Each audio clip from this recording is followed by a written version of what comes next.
Excellent. I think we'll start now. So good morning, everyone. I'm Kevin Fenton. I'm the Regional Public Health Director for London, and I work with the Department of Health and Social Care in the Office of Health Improvement and Disparities.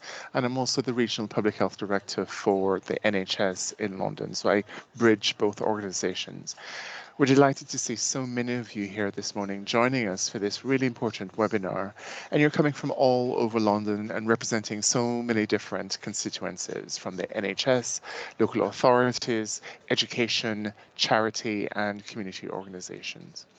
Now, before I begin this morning, we have a few housekeeping announcements for me to make, and these are very quick. The meeting itself is being recorded and will be available on the Healthy London Partnership YouTube channel in the next few days. The chat function, for those of you who are familiar with Microsoft Teams, is enabled. So if you would like to add any comments throughout the course of the session, all attendants have been muted, but you can use the chat function. And we've also turned everyone's camera off for now. Now, if you have a question for the panel, please submit this in the Q&A function because we may have missed that in the chat as well. So you can use both the question and answer function as well as the chat if you'd like to engage with the panel. A live transcript is available by clicking the option on your menu bar.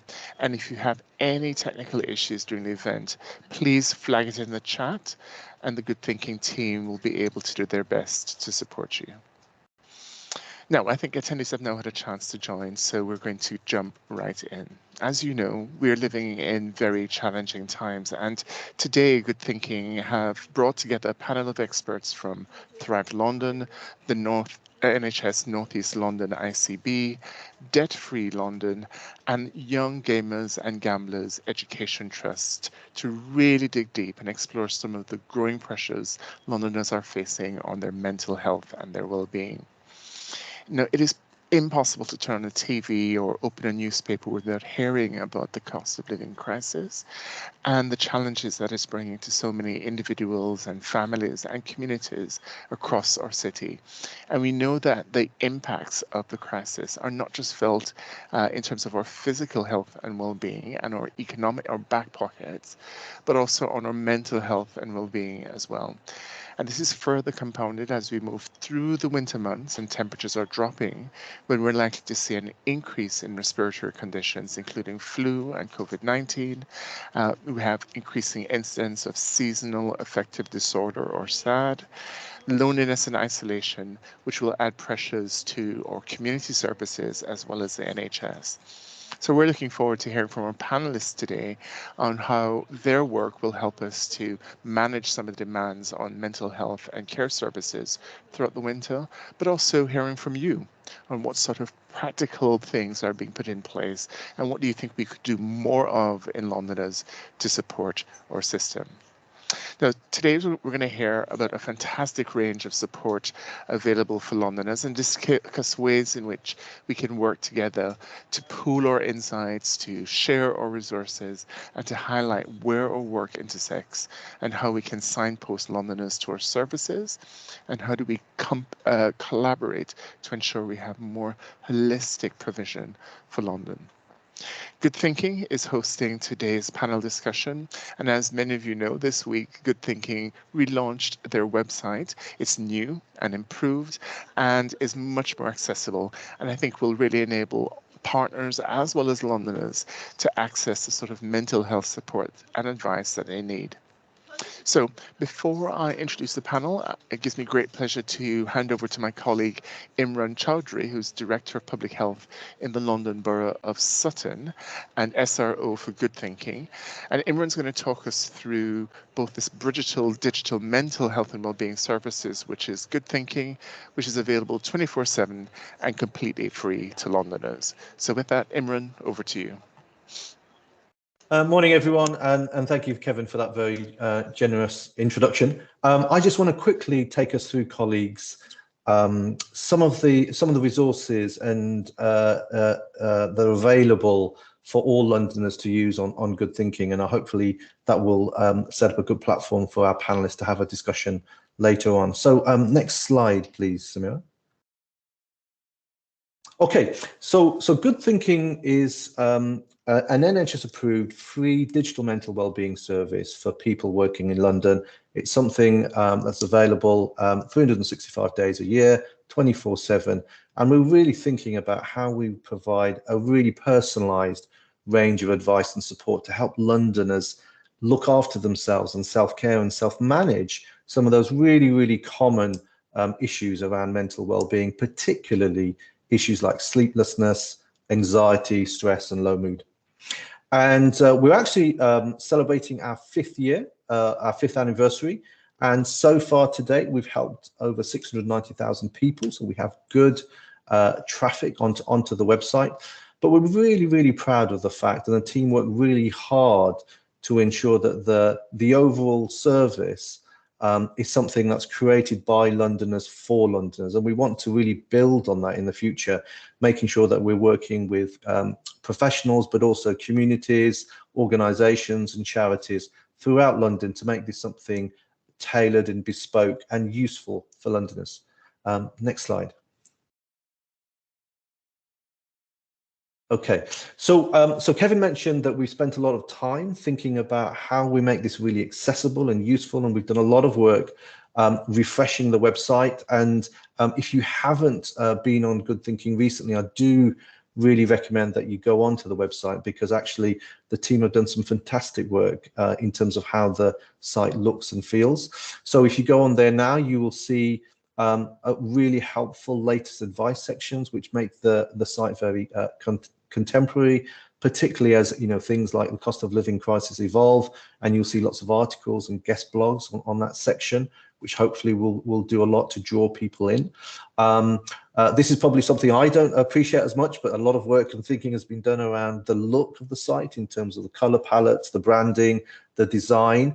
And we've had lots of really good positive user feedback on the design of the site, and that helps to make it more attractive. And we spent a lot of time actually also thinking about accessibility and making sure that the content we have on the site is really accessible for people of lots of different abilities, because we want to make sure that as many people as possible can use this resource, and indeed professionals like yourselves will use this resource helpful. Will find the resource helpful for your clients or the people you're trying to help. And then finally, I think something really exciting, we've done a lot to kind of upgrade and add buttons on the site so people can share and like, and hopefully we see more of that kind of self-sustaining sharing of resources and recommending resources.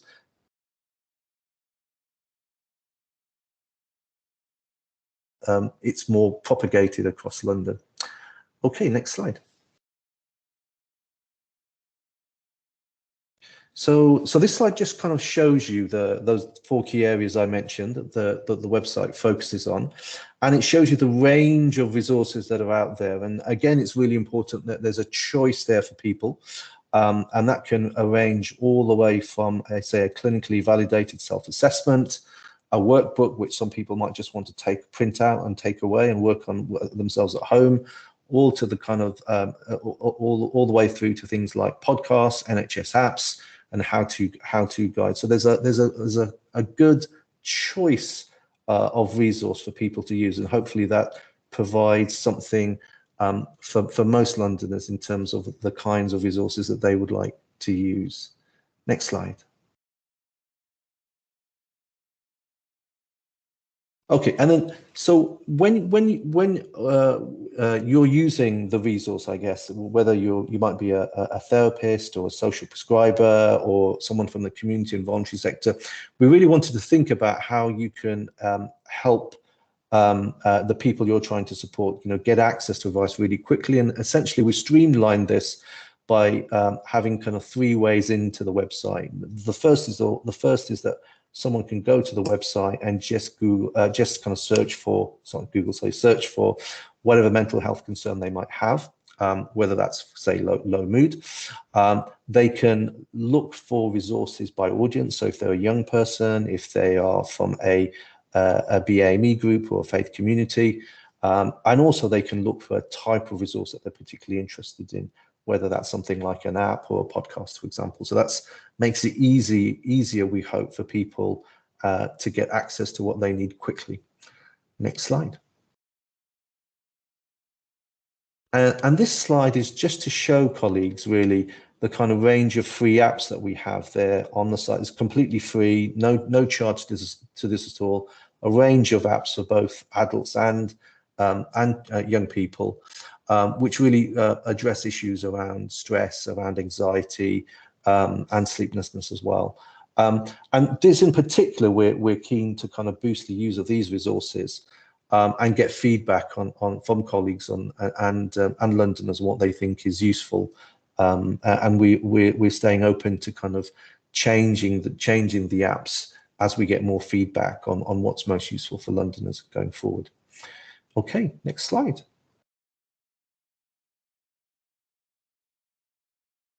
And this, I think, is my favourite slide out of all of the resources. So the team have done some amazing work, I feel, with faith communities across London, a number of different boroughs, really trying to produce materials which talk to the faith communities, but from their perspective. And this is really not ticking the box. I was really, really impressed when I saw this. And, you know, for my own faith, being a Muslim, I was really impressed. Actually, it felt very grounded, very real, very organic.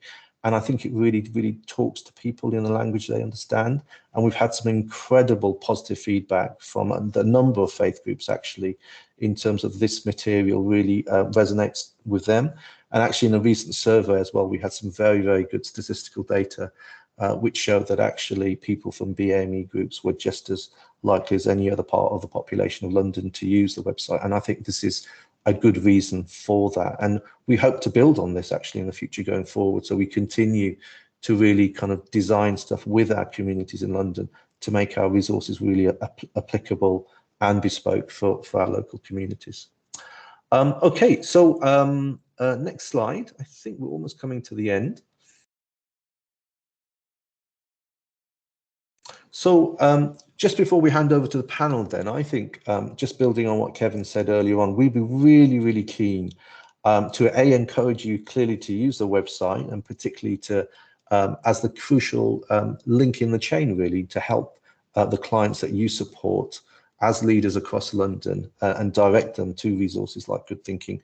We really want you to kind of tell us how we could make the site better, what else you might want to see, but also actually how we might support you better to do that essential work of kind of signposting people to the website, and what training, support, advice you yourselves might need as professionals in London. And we hope that this is something, and it's one of the resources that you as leaders and professionals can use to help as many Londoners as possible as we go over some very, very difficult winter months.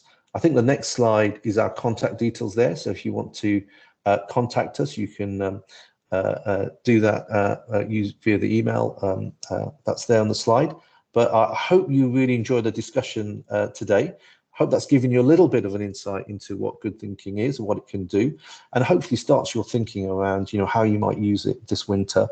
And really looking forward to getting your feedback as well. I think that's really important. So Kevin, I'm going to hand back to you. Hopefully that's started us off today. Wonderful. Thank you so much, Imran, for sharing that update on Good Thinking's enhanced and improved service.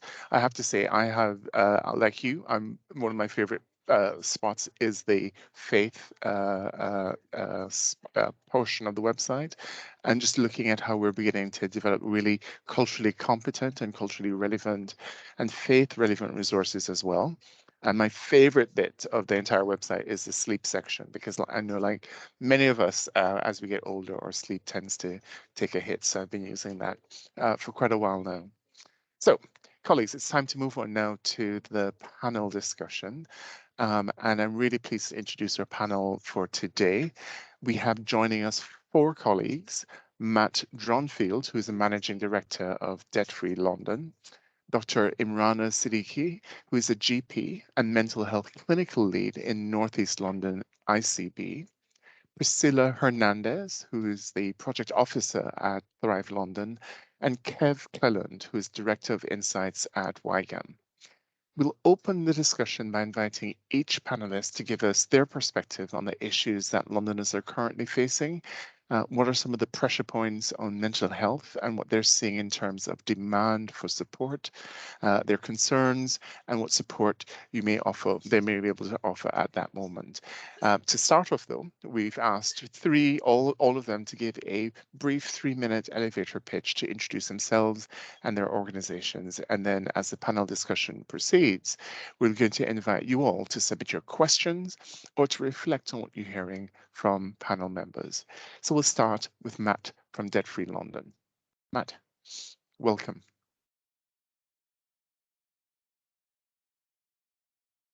Good morning. Thank you so much for having us. Over the last few years, there's been enormous uncertainty. Firstly, a global pandemic, and now the cost of living crisis. Our service has adapted to these challenges by making ourselves more accessible, and we're better placed than ever before to provide free and impartial debt advice to anybody up at night worrying about it.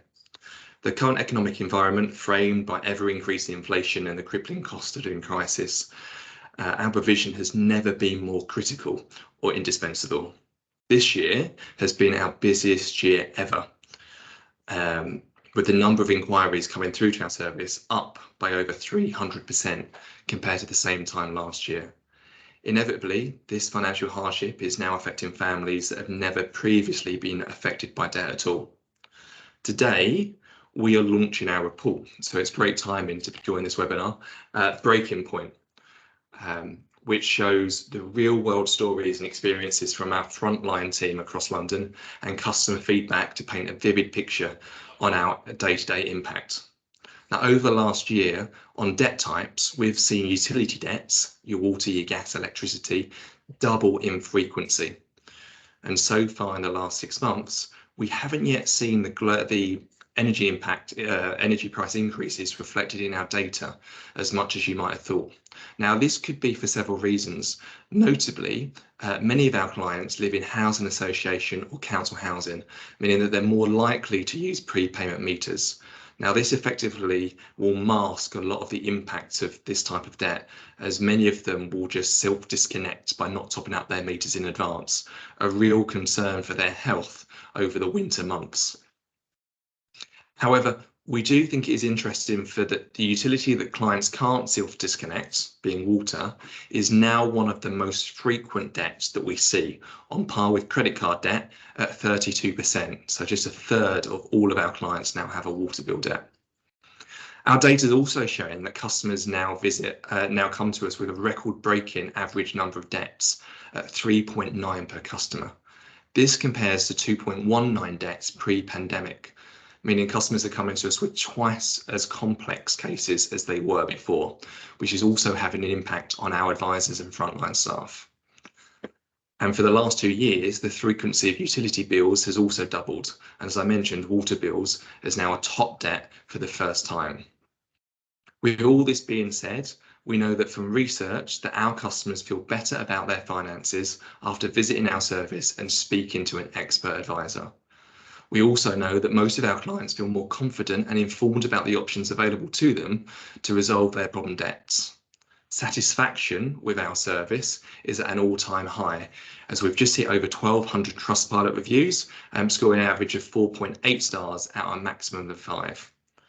Now, with the demand increasing from all angles and the complexity of cases increasing, that's why today not only are we launching our impact report, but we're also changing our name from Debt Free London to Debt Free Advice and expanding access to our service nationwide.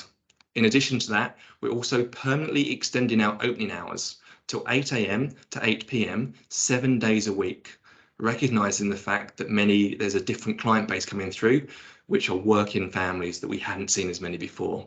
And this will provide a truly accessible service for the thousands of families struggling out there with a cost of living crisis.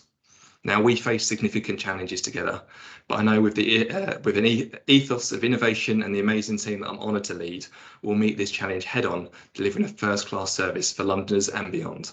Thank you. Matt, thank you for getting us off to such a great start, and the stark increases in the pressure that you've seen really mirrors what we're seeing in clinical practice, and I'm sure in our social networks as well.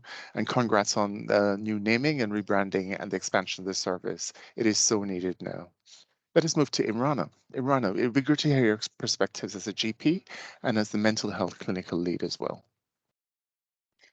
Thank you, and thank you for having me on the panel. So just to kind of continue from what the picture that Matt has painted, I mean, our patients are really feeling the impact already, and we know things, are likely to get worse. So if I give you just a couple of real examples, one being a patient just the day before yesterday who needed a referral. So I did a referral to the gynecology clinic, and when I gave her the paperwork for the referral, I saw her face fall.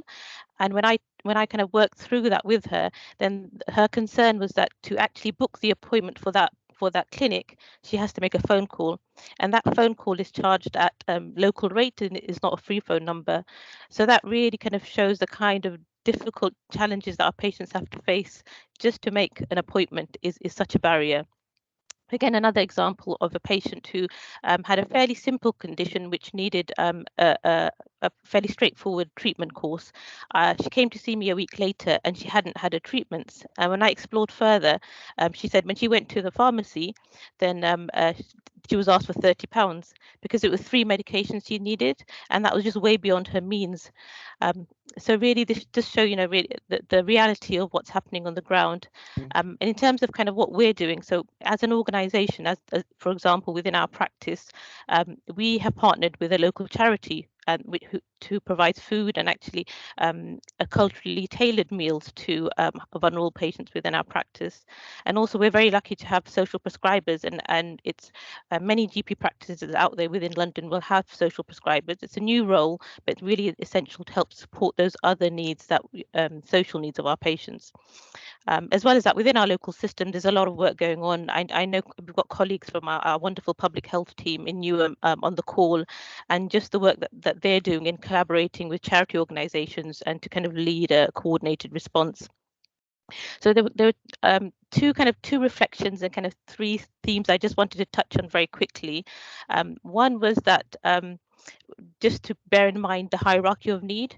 So I know today we're talking about mental health, but kind of the best way to support, one of the best ways to support somebody's mental health is by supporting with those most important physical needs. And the other thing again is just the way we view mental distress. So if we think about mental distress kind of related to what we're talking about today, poverty and social stresses, versus the kind of pure medical model of clinical depression. And I know as professionals and as workers in this field, we can sometimes feel hopeless and helpless for our patients. So today, I just thought today would be something I just wanted to pull out how we can feel hopeful ourselves. So just three themes I thought we can we'll maybe tease out later on in the day. One is that the simple things are as important as ever. So for example, for our patients, implementing the 5 ways of well-being. The second thing is whatever role you're doing, you can make a difference using kind of a trauma-informed approach. And also we know that it's going to be a difficult winter ahead for all our patients. And but what patients should feel is that nobody should face it alone, because there is support out there, and hopefully by the end of this hour we'll learn more about what support is out there. Thank you.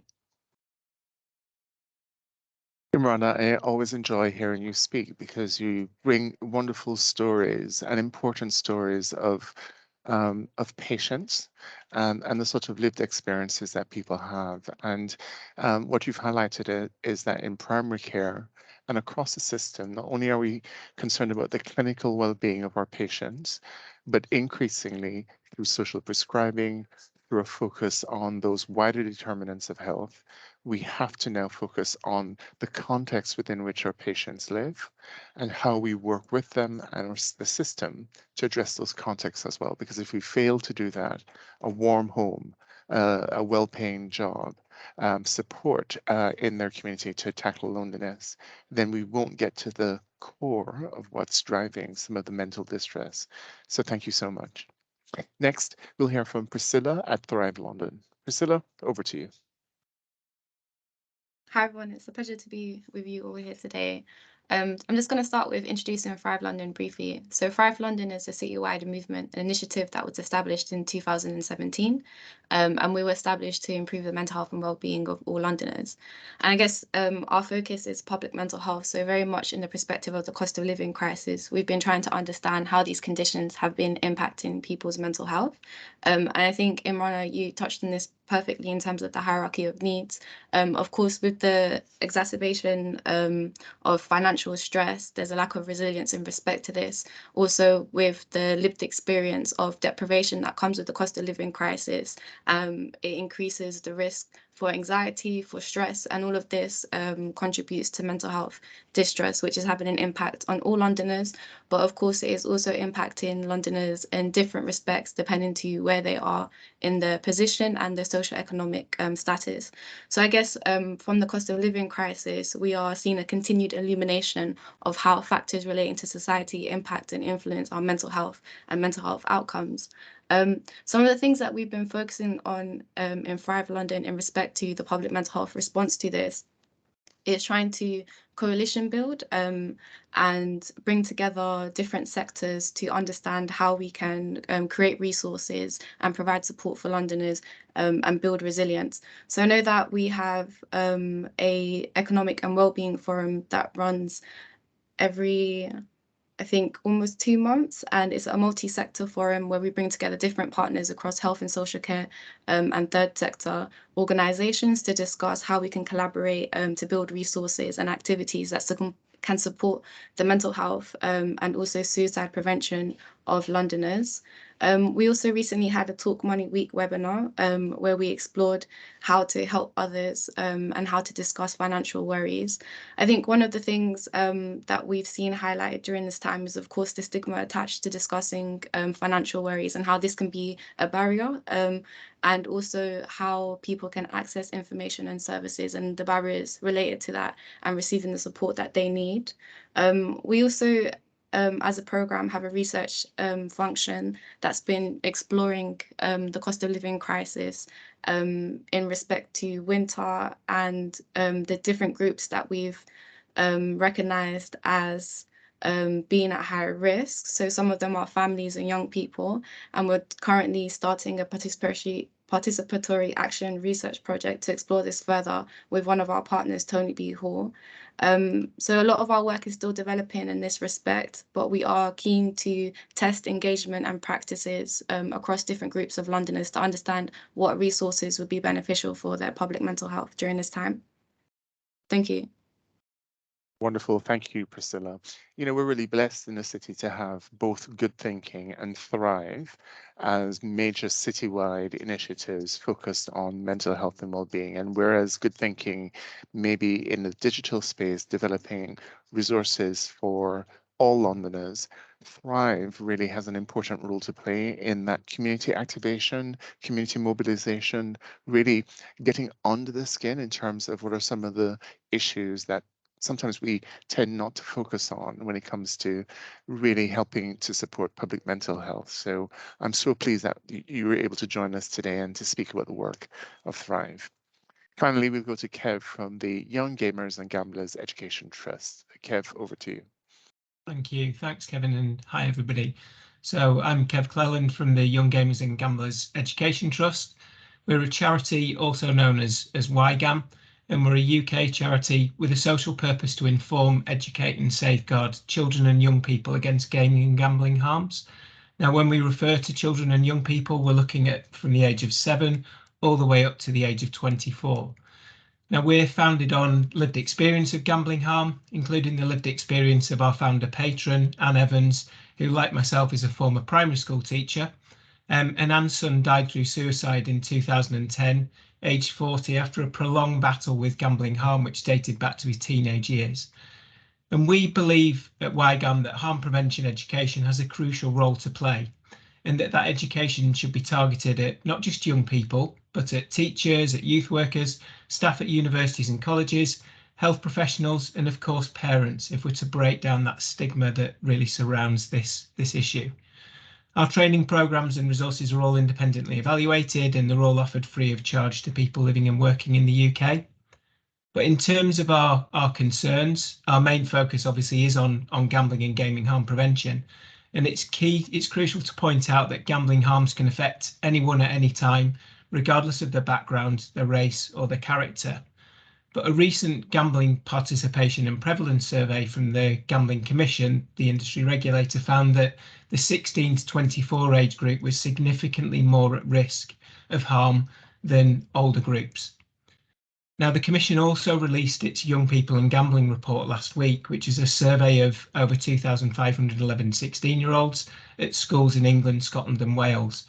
And according to the report, almost 1/3 of children aged 11 to 16 had spent their own money on gambling in the past 12 months. Now, if we put this in a London context, roughly this equates to just under 200,000 11 to 16-year-olds. Now, they also conducted the Youth Adapted Problem Gambling Screen, which identified that 0.9% of 11 to 16-year-olds were identified as already experiencing severe gambling harms. They were classed as problem gamblers in that screening index, but a further 2.4% were seen as being at risk of experiencing harm either in their adolescent life or in their adult life. And again, if we put that on a London scale, again, that total of 3.3% equates to roughly 20,000 11 to 16-year-olds. Now that's why it's vitally important that we, to fully understand what gambling is and what we mean when we talk of people experiencing harm, that we refer to the definitions provided by the Commission and through the most recent piece of legislation, the 2005 Act. And it talks of gambling harm being gambling to a degree that compromises, disrupts or damages family, personal or recreational pursuits. So it's just that potentially that young person who's fallen out of contact with home when they're at university. It could be that young person who stopped attending the local football club, something that they've always loved doing. Just the behaviours change slightly. And because evidence also shows that participation in luck-based gambling activities like buying lottery scratch cards or playing online slot machines and online casino games increases during a recession.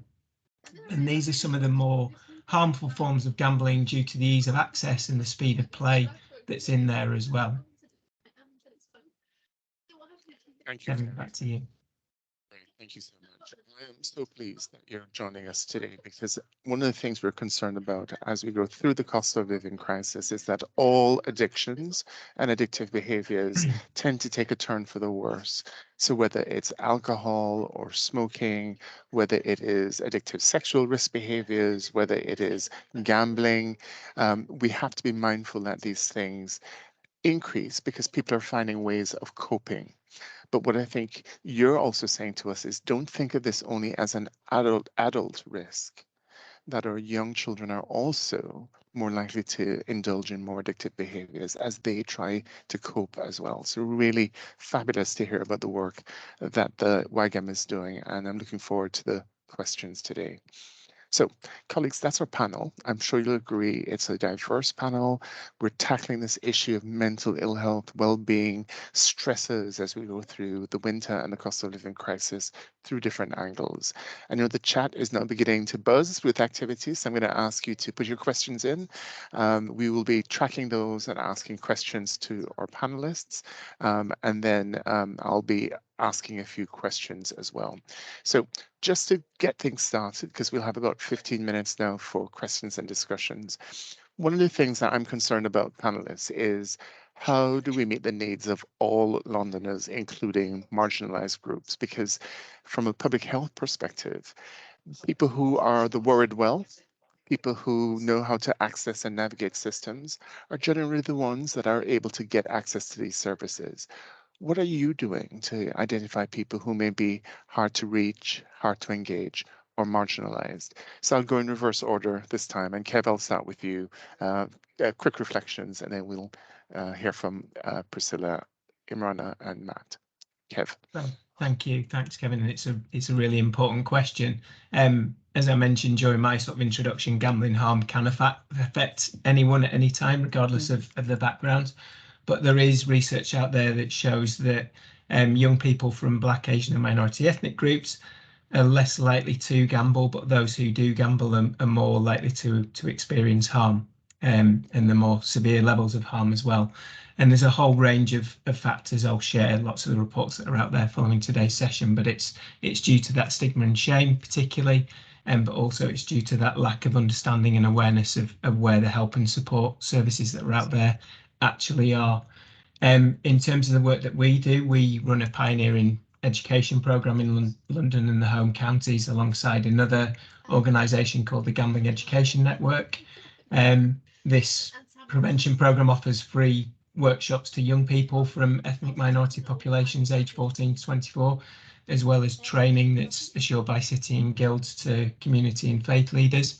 Another thing that we've done through this piece is we developed the Do It For Her video through Fully Focused, the UK's leading youth-driven production company. Through consultation with young people, we developed a film which really looks at a young person from a South Asian background and his experiences of gambling harm, but also not just what the Illinois Institute talk about, the 4 stages of gambling harm. So they talk about the winning stage, then potentially move on to the losing stage, desperation stage and hopeless stage, but that there can be that recovery stage as well. So that through having those discussions within your community, you can reach that recovery. And then we also work with people who are working with children in care and those working in early help settings as well. We support them through our training there because, again, another group that have been identified as potentially experiencing that harm. Great, thanks, Kev. As you've been speaking, more questions are coming in. So I'm only going to ask one other panel to respond to this issue, but how do we make sure the needs of all Londoners are met, including marginalised groups? Priscila, you probably were waiting to go next. I wondered if you wanted to tackle that one, and then we'll go to the questions coming in the chat. Sure. I guess what comes to mind from that question is just trying to go to people and communities as much as possible. Like we hear often that people are hard to reach, and I think it's important to understand where community spaces are, or where the spaces that are important to communities are, and how to help facilitate those spaces and go to people where possible to work in collaboration. And especially when you're engaging with marginalized communities or individuals coming from different backgrounds, it's important to understand the power dynamics that are being created in those collaborative processes. So that takes a lot of reflection on practice. So when we think about engagement, just thinking about whether there's how much of the process are we involving communities and individuals in. It should be from the beginning all the way until the end. So it's reflective of their needs and what they want to see out of the engagement process. But also, is their ability to provide funding, is their ability to remunerate individuals to counter that power imbalance, or is there opportunities for upskilling, networking, etc. The more that we can connect and empower individuals during our engagement and participatory approaches, the more it's going to be as collaborative and partnership driven as it can be, and address inequities where they exist. So that's very important in terms of that. Thank you. Fantastic. Great. Thank you. So I think both you and Kev highlighted some important strategies. One, we need to ensure that we have programs which are targeted, that can really help to engage all sectors of our society and communities. And I think, Priscila, you're saying not only the targeting, but ensuring that we're meeting communities where they're at, we're co-producing the interventions with them, and we're continuing to work with them to build trust and confidence so that we can ensure that we have ways in which we engage all Londoners as well. So we'll move on to some of the questions. I'm going to ask our panelists to give short fire responses to the questions. I'm not going to ask each panelist to respond to a question, but if you think that you'd like to respond quickly to the question, just raise your hand function and I'll come to you. So Gemma, I'm going to come to you first. I don't know if there's a question that you'd like to highlight. Yes, thanks, Kevin. So I've been keeping a quick eye on the chat box and also the pre-submitted questions. And I think some of these would be fantastic for the panel.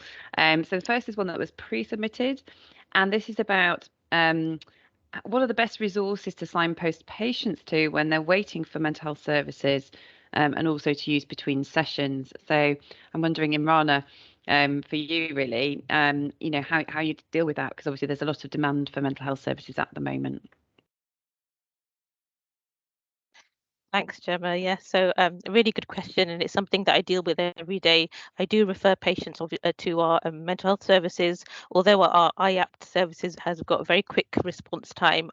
Apart from that, the waiting lists we know are a big problem. So I think there's two parts of it. One is within the consultation or when you're seeing patients is to enable them to feel empowered that they can take that they've got the power to be able to improve their mental health, and in terms of kind of what we can signpost to, so a no-brainer is good thinking, and I'm not just saying that because I'm on the panel. Almost every day I am referring to good thinking, and because it's so useful, we've actually got it on as a template within our text service to our patients, and there are lots of resources within the community, and the reality is as a GP I can't keep up with all of them, to be honest. So and that's something that I think we need to acknowledge. So that's the beauty of having the social prescribers within our teams as well. So while they're waiting, we signpost them to resources, and also we link them in with our social prescribers who are kind of more deeply embedded within our communities. Great, thank you. Thank you, Imrana. And another question that was popped into the chat box was about technology, and I guess technology is a barrier for a lot of people. I'm wondering, Imran, obviously a lot of good thinking resources are downloadable, aren't they? And about a conversation, but Imran, I don't know if you want to sort of address that one. Thanks, Gemma. I'm not, okay, so I think technology is only part of the solution, isn't it? I think that's what we have to say. It's a great augment. It can help a lot for a lot of people. It's not going to be the right thing for everyone, and that's really important. So there's got to be choice out there. So, some people. So, for example, we do have some stuff you can print off on the Good Thinking website in terms of workbooks, and that works for some people. But actually, a lot of people. And I think someone in the chat, I think if I'm looking at the right comments, talked about the kind of elderly community, particularly who aren't kind of digital savvy, and how they, and certainly in my local patch, there's a lot happening in libraries, amongst voluntary sector and charity organisations around kind of digital inclusion. But actually, it's the kind of more traditional kind of approaches for particularly around, whether it's social events, getting together, coffee mornings, bringing people together, and actually providing support to people in non-judgmental ways, which our voluntary and charity sectors have done for decades now, and are really, really good. And we just need to.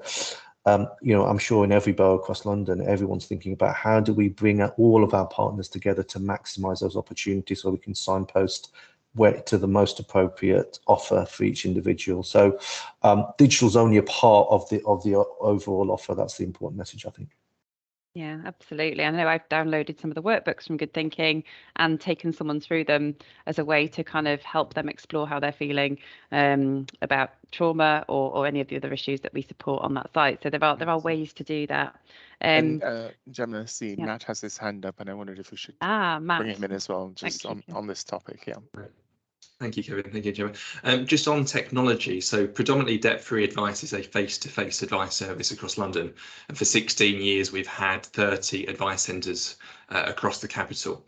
However, during the pandemic and post that, we need to reach more people. And we know the benefits of that social prescribing, of being able to instantly hand someone across to a debt advisor when that's their concern. So what we've been deploying is these video advice kiosks, which hopefully if I hold one up. So they're essentially iPads. It's no more complex than a FaceTime call, but very simple to use. One button, start, and within 90 seconds, you're connected to an expert debt advisor. And we're very keen to roll these out. So if there's people here that have got a space, either for one that's in a telephone booth thing like that, or you have a quiet room where you could mount this on a desk, that would be really, really helpful. We've seen the impact already in the government's Restart scheme, where these have been put into the Restart centres, where their job coach can immediately introduce them, start the conversation with an advisor, and rather than just give them a leaflet or a phone number and hope that they follow up, it's instantaneous, and that the nervousness around starting the conversation is already really lifted. So we think that, yes, we agree with what's being said around making sure or seeing how technology can be a barrier, but equally, if it's really, really simple and introduced in that social prescribing model, it can really enhance us to have conversations earlier before things get worse. Fantastic, Matt. Again, technology as an asset. but also questioning who may not be accessing it and ensuring that within our communities, we have, as Imran has said, a range of opportunities for us to both support people and to signpost people as well. So this is a sort of ecosystem. It's a way in which we build that infrastructure locally. And that's why you, as partners joining the call today, are so critical. So Gemma, we'll go back to you for another question. Thanks, Matt.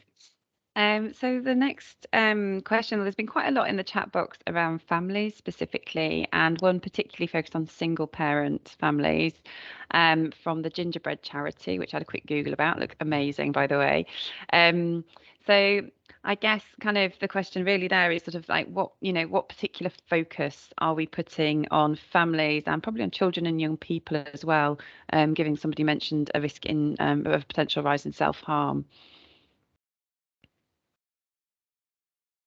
Now, I know, Kev, you spend a lot of time working with children and families, don't you? And Imran, there's some resources in Good Thinking for children and young people. Yeah. We see families, obviously parents as a crucial person to influence and to speak to.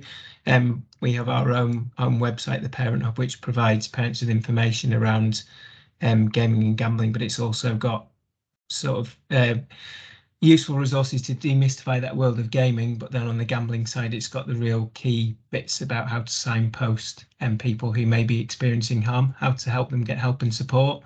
It also highlights the online world that many young people now live in and the potential harms that are on there, the increase of gambling advertising, for example, etc., and the online influence that's maybe out there in terms of influencers promoting different things that to young people that maybe they shouldn't be as well, and that fact that online influence can be a far more powerful form of advertising than what we would regard as the normal forms of advertising. A key message from us for parents as well, though, is to begin those conversations early.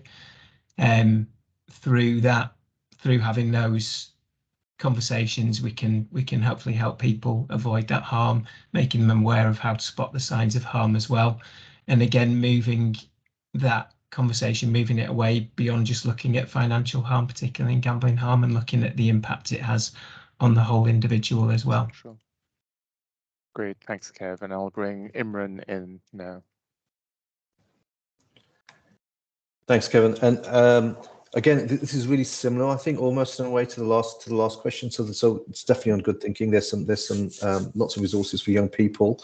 But also, I think particularly in where I work in Sutton, we're seeing a lot of this in terms of particularly the younger families really struggling.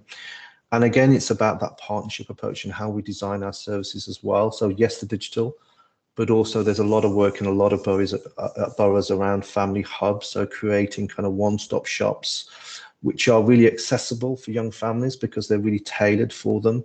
So where you might have health visitors, midwives, drop-in debt advice and support, educational therapies, all in one place, with the play facilities as well for the kids. So actually mum can feel she can just drop in and, have her kid play and then actually use it as an opportunity to get some advice.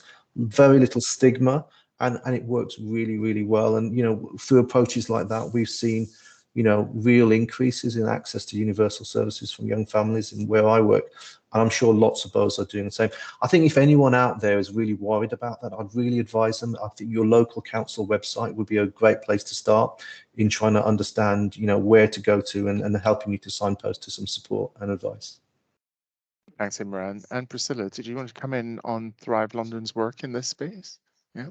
Yeah, I just wanted to quickly flag, and I see my colleague Natasha has put in the chat as well, just that we also have resources on the Thrive London webpage that might be useful and relevant to this topic.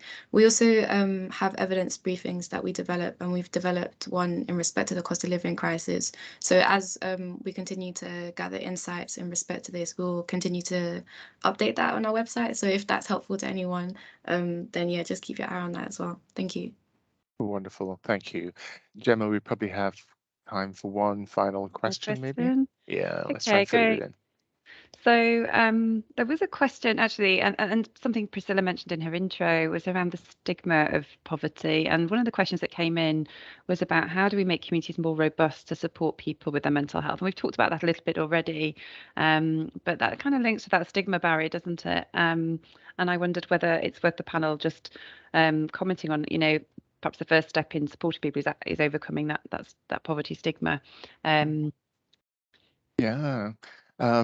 Who would like to start with that? Maybe Matt. I'll speak to you about poverty stigma, because if people feel that they can't engage on it because they're too embarrassed or too ashamed, then things get worse until they reach a crisis point. So this is about earlier intervention and creating an environment for everybody to know it's hard for all of us, and we're going to have to support each other to make our way through. So Matt, we'll start with you, and if others would like to comment, please raise your hand. No, and we've seen it as well. So we do some research with our clients just last year. So we know people are more likely to speak to their pets rather than their partners or families about some financial issues that they're facing. And all too often it can be really embarrassing, as you said, Kevin, to reach out and ask for that help. There might never be a right time to do it. You know, you're at work during the day, you don't want to be seen walking into an advice centre because you might be seen by a member of the community, and then you're at home. There's people that you haven't told around there, so it's hard to pick up the phone. So we totally understand that. So that was one of the thinkings around those video advice kiosks. You know, if you're speaking to your GP and you've been talking about your anxiety and why you can't sleep, you can do it while you're already in there. We're partnering with schools as well to put the kiosks in those locations, because a school might notice a change in a child's behaviour, or perhaps they're hungry at school, which can be, you know, a symptom of not being money at home. But equally, as well as our video advice kiosks, there's also the ability to chat to our advisors via WhatsApp and web chat, and those same hours, 8 AM till 8 PM, 7 days a week. So if you are at home, you can be discreet about engaging in a conversation with an advisor and arrange an appropriate time. It might be a lunch break or a break at work where you can find that quiet space to follow up. So we've introduced those channels as well. But totally agree, all too often, and in an increasing rate at the moment, clients are coming to us when there are bailiffs knocking at the door, threatening to take away their possessions, or they're about to lose their home, and that's why they're coming to us with this carrier bag. And I know it's a cliche, but it happens all too often. The carrier bag full of unopened letters that they're too afraid to open, or once they do open them, they don't understand quite a lot of the terminology and the terms and conditions and the language used, so it's really confusing for them to do. So we do absolutely want to encourage those conversations as soon as possible. Even just 4 weeks earlier for our clients would mean that our advisor have far more tools in their toolkit to be able to help put things in place. Many of you will be aware there's something called breathing space, which an advisor can enact on behalf of the client, which would immediately stop all interaction for creditors for a number of weeks, meaning that gives you literally the breathing space to work with an advisor to put some of your finances in order and stop those people knocking at the door, go away for a few weeks. So yeah, absolutely advocate for that. I'll put our advice numbers in the chat so everyone's got that. Also, just using this moment to highlight the fact we're speaking about patients and customers at the moment. Our staff and colleagues and friends and family are not immune to this at all. So if you are affected or you know somebody that is, please do yourself or encourage people to seek that advice as well. Our advice is open for absolutely everyone. Matt, thank you. Really, really concrete suggestions there. And as with all types of stigma, earlier intervention, earlier conversations, openness and honesty in talking about issues is a key part of breaking down the shame, the embarrassment and the stigma associated with this, as well as any other condition. Priscilla, I'm going to ask you to have the final comment on this, and then we're going to wrap up as well. Yeah, I guess I just wanted to emphasize the need to shift the narrative and counter the dominant narrative that we're all experiencing right now during this crisis. I think it's easy for us to internalize this, and that of course creates that stigma that becomes a barrier to accessing support and services. And I think in the same way that perhaps a few years ago, there was a stigma to talk about mental health because it was perceived more as an individual or an individualized phenomenon. In the same way that we're having this conversation today and we're talking about how the cost of living crisis is having that public mental health impact, we need to keep having conversations like this to normalize it so people know that it is completely normal to be experiencing what they're experiencing now because of the social conditions that we're experiencing.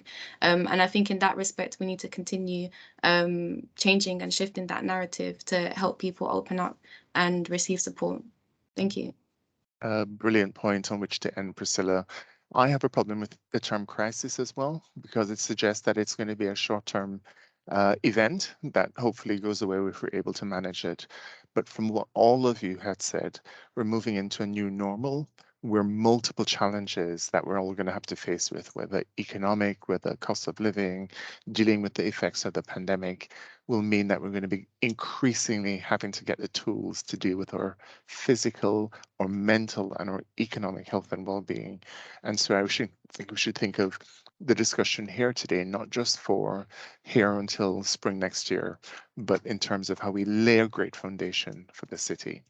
So, colleagues, we're almost to the end of our time. I want to thank our fabulous panelists today for being so thoughtful and being so engaged and passionate about the work that you're doing to support Londoners and people across the country as we go through this period. There are a number of themes that came out for me today. The first is that there's no single intervention that is going to work to support Londoners. And what you saw today were a range of organizations and opportunities. And many of you shared in the chat what your own organizations are doing as well. So we have assets in the community that we want to ensure that we're using. The second is that we have to become far more assertive in our outreach. We can't expect people who are struggling to find us and come to us. And we have to move away from thinking of communities as being hard to reach, but also think about what our organizations are doing and challenge our organizations to move out. Third, I think, Imrana, you really encouraged us to think not only of the clinical conditions that people are presenting with, but the context within which they're coming from, their homelessness, their social support, whether they're dealing with isolation, etc., as a key part of providing that whole person care. And then fourth, remembering that good thinking is not the only solution here, and that there are many other tools that are available to Londoners in digital, face-to-face, community outreach spaces. So as you're working with your partners on this, we're asking everybody to ensure that we're networked as we go through the winter. And then finally, my one ask of you is that because this is a digital resource, the one thing that you can all do is to ensure that on your landing page in your resources, that you hyperlink to Good Thinking so that we can begin to increase access to the Good Thinking resources to everyone. So I hope that was helpful as a summary. Imran, over to you to close off. Thank you, Kevin. And it's been a really, really fantastic event today. I've really enjoyed the discussion. I think we had over 90 people at one stage, so that's great. Thanks to the fantastic panel. Can I just also say a really big thank you to the Good Thinking team. So Danielle, Beth, Gemma and Samir, thank you very much for putting all this together. It's been brilliant. Please do, colleagues, reach out to us on Good Thinking. Do tell us how you find it, how the people you're trying to support find it, any criticisms, any things you'd like us to stop doing or do more of. But thank you so much for coming along today, and thank you for everything that you're doing to support Londoners through some really, really hard times, and for stepping up in your leadership. Thank you very much indeed. Take care, everyone. Bye for now.